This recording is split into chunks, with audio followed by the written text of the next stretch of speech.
Welcome you all. In this lecture, we are going to discuss about experiment number 3 in our geotechnical engineering laboratory.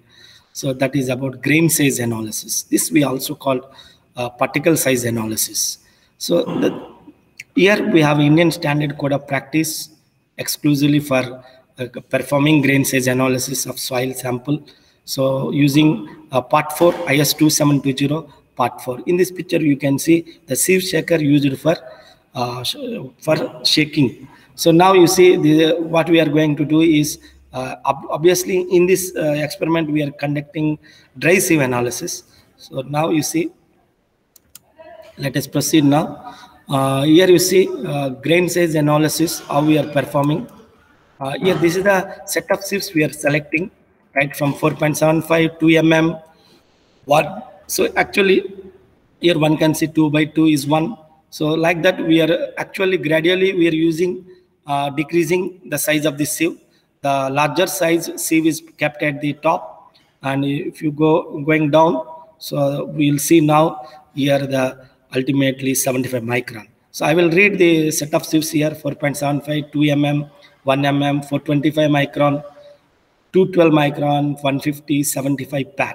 These are the set of sieves we are using. They are fine set of sieves used for especially for sandy soil. So this is the pan. The last one is pan. And now what we are doing in this test, so we are trying to take 500 gram of sand, not less than 500 gram of sand.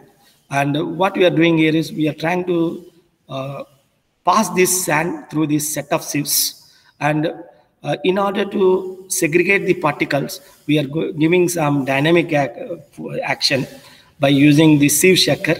So then what will happen now? So the sieve will shake, then the particle will be separated on respective sieves. Now let us see now the way our friend has done. I will show you. Here you see they have taken 4.75 to 1.18, 600, 425, 300, 150, 75 pan. These are the set of sieves our friends have used during experimentation. Here you see these are the particle sizes. So here you see this is IS sieve. Now this became particle size in millimeter. But remember one thing, here it is 75 micron. Now in millimeter, it is 0.075 millimeter, because 1 micron is equal to 1 by 1000 millimeter. So now you see I have mass of soil retained on each respective sieve. Here you see 4.75, only 1 gram is retained. A 2 mm sieve after sieving for 10 minutes. So this is the mass retained, 27 grams out of 500 gram.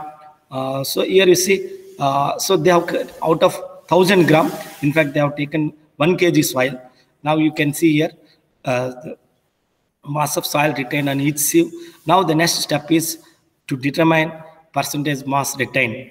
So how to determine percentage mass retained? So mass of the soil retained by total mass of soil taken. Obviously the total mass of soil taken is 1000 grams, 1 kg. So 1 by 1000 into 100, because we are expressing here it is in percentage mass retained. Now 0.1, 2.7, because it is 27 by 1000 into 100. Now similarly we calculated mass of the percentage mass retained on each sieve. Now one can see now so all the sieves, the values for all the sieves. Now cumulative percentage retained.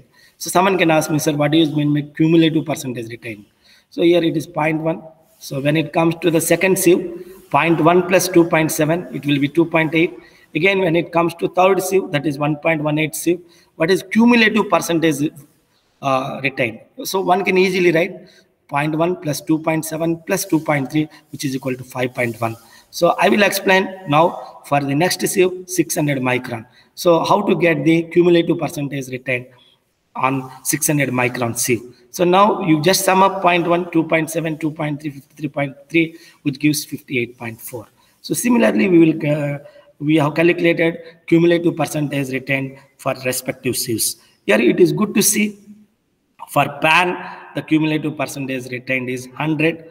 So now what is the last step in this grain size analysis table is determination of percentage passing. Now we are going to calculate percentage passing. Let us see now how we are calculating percentage passing. 100 minus cumulative percentage retained. So 100 minus 0.1, it becomes 99.9. 100 minus 2.8, here it became 97.2. 100 minus 5.1, it becomes 94.9. Similarly, you see, we have to do calculations. Now let us see here for PAN, the cumulative percentage retained is 100, for percentage passing is 0. See, it's good to understand nothing is passed through PAN. So that's why it's good to have a check the result here. So nothing is passed through PAN. So here you see the percentage passing regarding PAN is 0%. So it is now we can comfortably feel that whatever the experiment we have performed, as we got some confidence regarding the experimental result. Now let me proceed to explain you about grain size distribution curve. This is very important. As I mentioned, grain size distribution curve is also called particle size distribution curve. Here you see this is percentage passing. See my pointer, it is percentage passing on y-axis. This is particle size on x-axis. One can see now here we have here 0.01 because it is a logarithmic scale. I use it to discuss with students many times. We have to select logarithmic scale for particle size. So here particle size, for particle size we are using logarithmic scale. For percentage finer we are using arithmetic scale. Here see 1 centimeter is equal to 10% on y-axis, 10, 20, 30, 40, like that you see here. So each 1 centimeter is 10% regarding y-axis. Now coming to x-axis, I will explain clearly. Here it is 0.01, 10 power minus 2. Here it is 10 power minus 1. Here it is 10 power 0. Here it is 10 power 1. So what I am trying to say, 10 power minus 2, it's become 0.01. Here it's 10 power minus 1. It becomes 0.1. And now here you see 10 power 0, it becomes 1. Now with 10 power 1 is become 10. Now what I am trying to tell you, so why I have selected these values? The reason because my sieves URC 4.75 to 0.075. So the size is 0.075 to 4.75. So we have a large variation in the particle size. That's why we are selecting logarithmic scale. Now locate all the points, whatever you are getting. So now draw a smooth curve joining these points. Now this curve is called grain size distribution curve. Apart from drawing the curve, what we have to do, we have to locate a particle size corresponding to 10% finer. Just see my pointer, 10% finer corresponding particle size D10. Now similarly 30% corresponding particle size D30, 60% corresponding size D60. Now what we have to determine, two parameters we need to determine. One is CU, this is coefficient of uniformity, D60 by D10. So once you calculate D60 by CU, you got 3.28. Now we have to determine curvature of the curve, that is coefficient of curvature.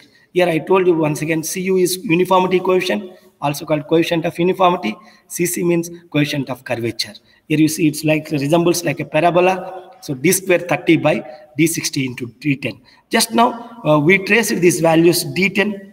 Here you see particle size D, particle size corresponding to 10% finer D10, particle size corresponding to 30% finer D30, particle size corresponding to 60% finer D60. Now I got D10, D30, D60. Now substitute in these formulas CU and get CU and CC here. I already mentioned D square 30 by D60 into D10. So here I got 1.562. But here one thing we should understand why you are drawing this curve. You see this curve is almost a smooth curve. You see this is smooth curve in the shape of nearly S shape. But if you got a perfect S-shaped curve, then it is a well-graded sand, well-graded. But it is not truly S-shaped. Something, see, the curvature is not exactly representing S-shape. If it is S-shape, exactly S-shape, we can say it is well-graded sand. If not, we can say poorly graded sand. Here we have a guideline here. If Cu greater than 6 and CC is between 1 to 3, then we can call whatever the soil you got is a well-graded sand. If not, if any condition is not satisfied, here you see Cu is not greater than 6, but Cc is fortunately it is between 1 to 3. But one condition is not satisfied. That's why the selected soil, the given soil is poorly graded sand, which we are designating with SP. So thank you all.